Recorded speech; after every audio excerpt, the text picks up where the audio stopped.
Hello and welcome to Head and Shoulders ATR, where we cover athletes' performances and otherwise that are head and shoulders above the rest. You see the title, you see the topic that we covering today, and it's this one right here.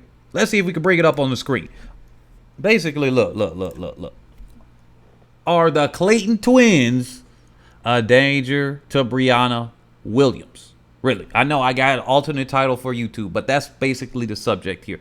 Are they a danger to Brianna Williams? And this plays as a two-parter. We're going to talk about the talent that the Clayton Twins have on top of them being a potential danger, okay? So there's two things here. You can't just say one without the other, all right?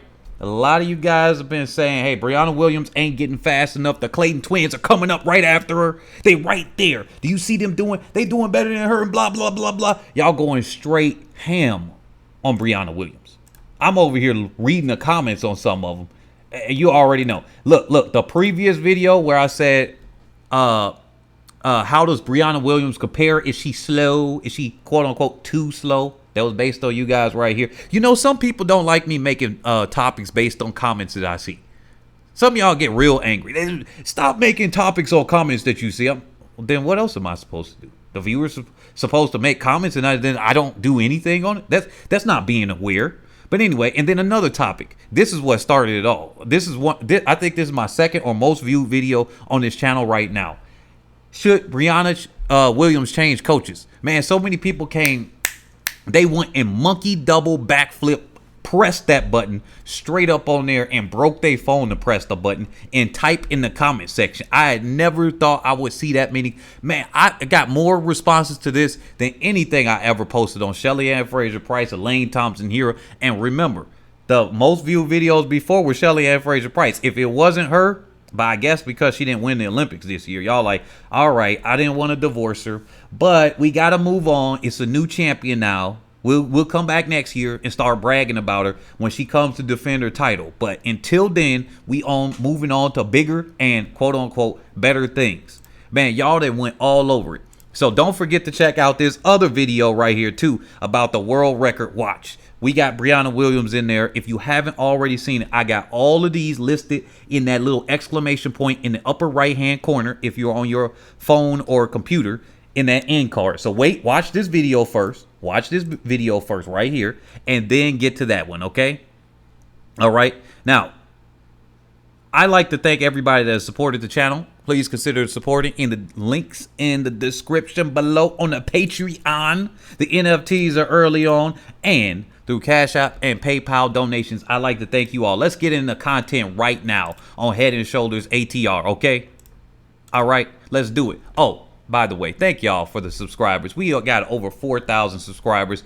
I wonder how this is going to play out in the future. I wasn't going to mention it now, but then, hey, if you viewing it in the future and you're like, wait a minute, he got 100,000? This was back in 4,000? Yeah, yep, it's been like that. Man, we got some big lofty goals here. We might not even get to 10,000. Who knows? Channel might be shut down. You know how many shadow banning we get. So here we go. This is the U20 right here. The U20 top 100 women. So this is the category according to World Athletics. So Brianna Williams is the top dog right here. The top dog. Before the soft booty people come here and say, why are you comparing them to dogs? That's just a phrase. Because somebody came up saying workhorse was offensive to blacks. Even though I call everybody the workhorse and men are workhorses in general. Like, what? Get off of here. But that actually, hit the subscribe button and hit the dislike button. It helps me out. I really appreciate it. Here. So, Brianna Williams is the top dog. Nugent, obviously, second. Right? Tied there with Tina Clayton. Now, look at the win reading here. I would really argue that Tina Clayton's performance is better. She's going against the wind. This one has a plus 1.2 win reading. And for the people that don't know, if you got a 2.0 and below, it's legal. Anything over a 2.0 plus, then it's not legal. So let's go to Tina Clayton right here. I got her pulled up on the other video. In order to say what the danger is or is not, we got to give the background to her. So here's, oh, wait a minute. This is Tia Clayton. Hold on. Let's go to Tina Clayton first. No, Tia. Because this year she's ranked somewhere number 20. What is it? Did I just pass her up? Hold on. No, she's 11-6. Here we go. Now, oh, 11.6 right here. Now, many of you are wondering, why is she ranked number 56, but her twin sister is higher? And then many of you were wondering where she was at the U20 championships. And matter of fact, I'm going to link that in the end card if they allow me. That's going to be one of the videos at the end. So you can click that at the U20 championships, right? So why wasn't she there? Well, she got disqualified because she false started. Plus, she's been going through a little bit of injury this year, but she's false started. That's why she was out, to my understanding here. Now, look at her personal best, 11.29. The way I look at it with twins, I've seen this to be true. I've coached 2 sets of twins before, right? And their times are pretty similar. And by pretty similar, you know, in the 100, a couple of hundredths of a second difference is a big difference depending on how that is, right? A tenth of a second in 100 is a gap, right?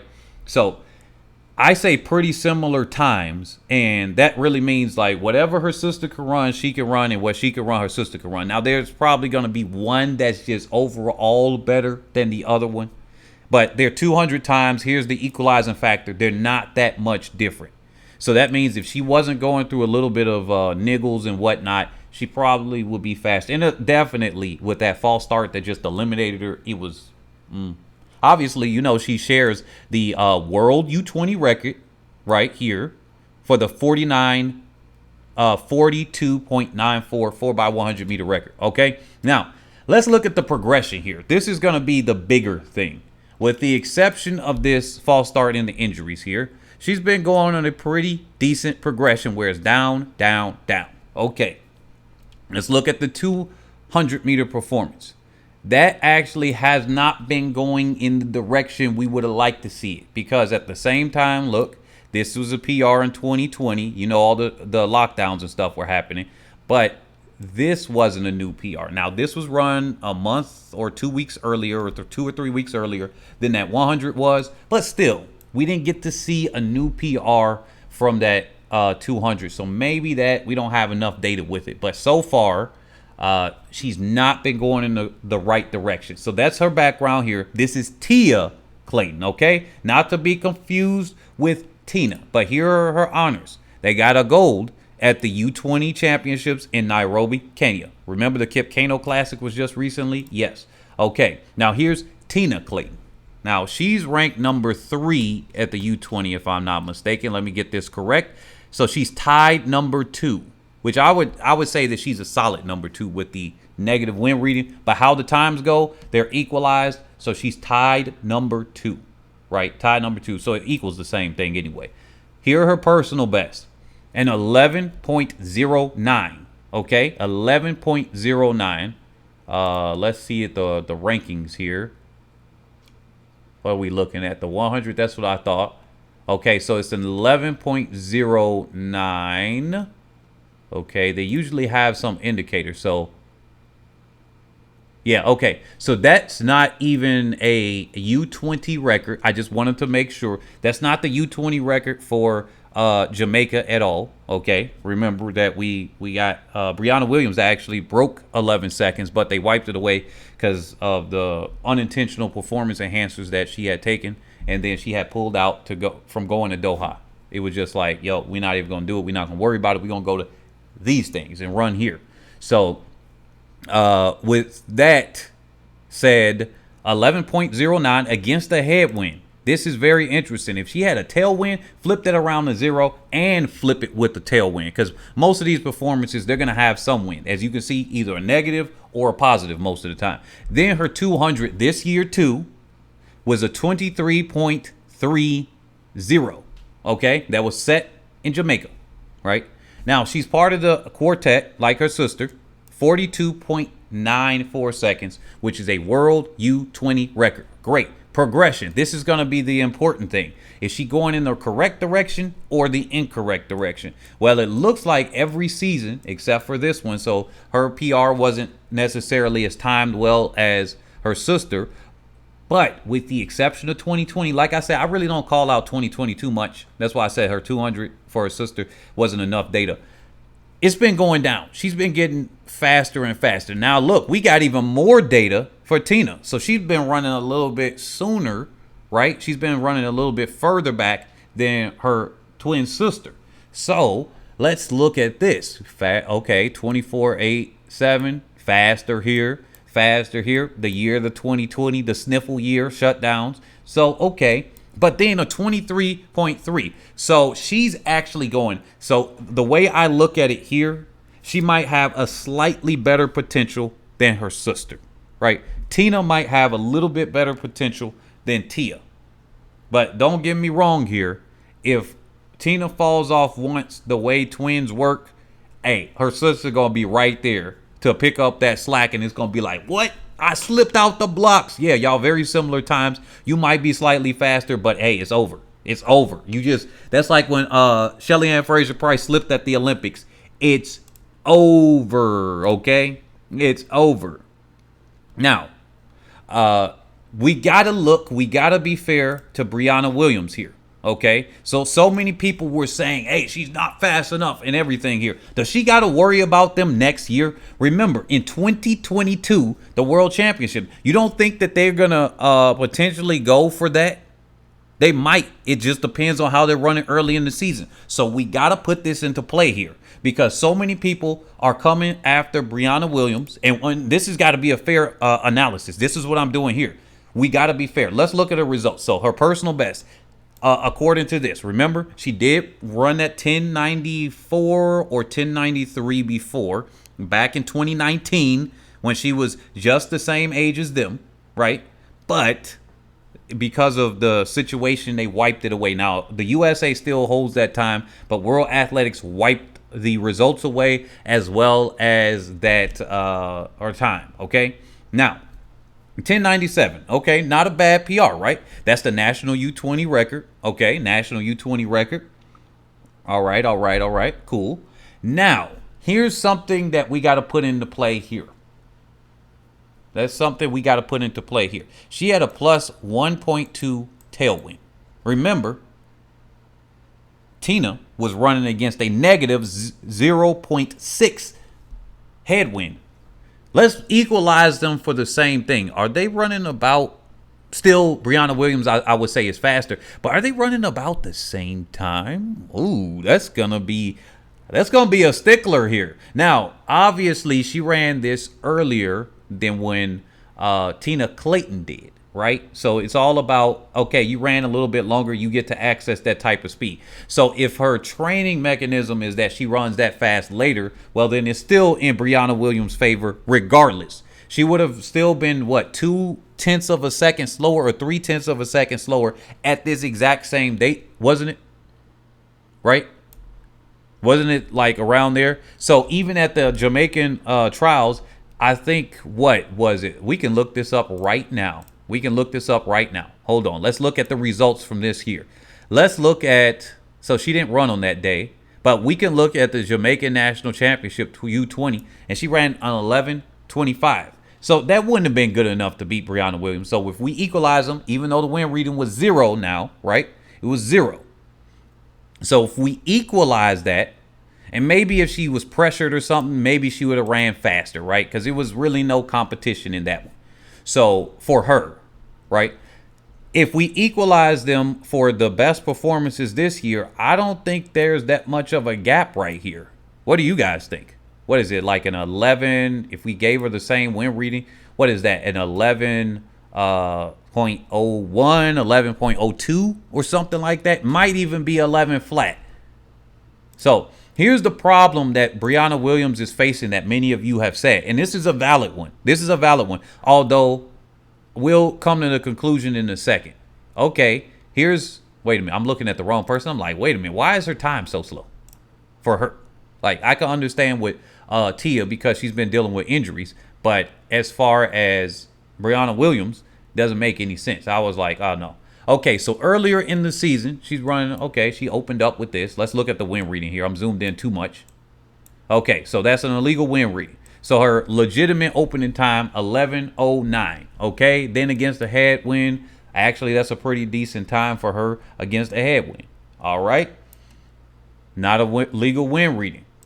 So here's a legal win reading. First time she broke 11 seconds in that final. Cool. She's also an illegal win reading. another time under 11 seconds. So that's twice this season under 11. And then after that, she has not necessarily been doing too well. This one, she slipped out of the blocks or something like that, and she was really torn up. You watch this race, she basically almost fell out of her lane. So think about slipping out the blocks. You went to the opposite side of your lane. You're trying to stay in the line. So that's using a lot of momentum. It's basically like, I'm not trying to slip over. By the time she got to about 35 or so meters, her race, she was out of the race at that point. And so she tried to come back. But so this performance, I got to give it that context. Aside from that, well, like you all said, maybe it's valid. She hasn't really been breaking 11 seconds after that. Although, like, again, watch the Olympics. She was either the second exchange to go off.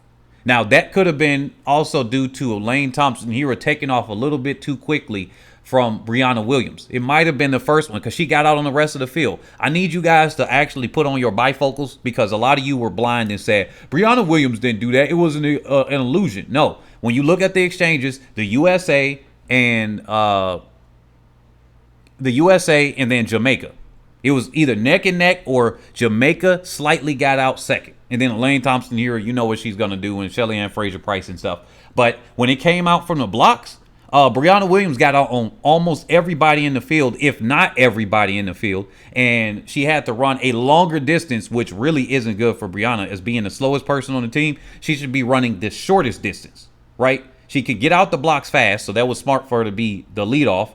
But at the same time, she shouldn't have been running the longest distance. She had to run longer than what was necessary for her in that exchange. So right here, with the exception of the Olympics, it looks like she's struggling to break 11 seconds. So that's putting her in the range of Tina. And when it comes to next year, if Tina decides she wants to compete for this, because if they have a U20, because it got delayed to this year, which means next year there should be another U20 championships.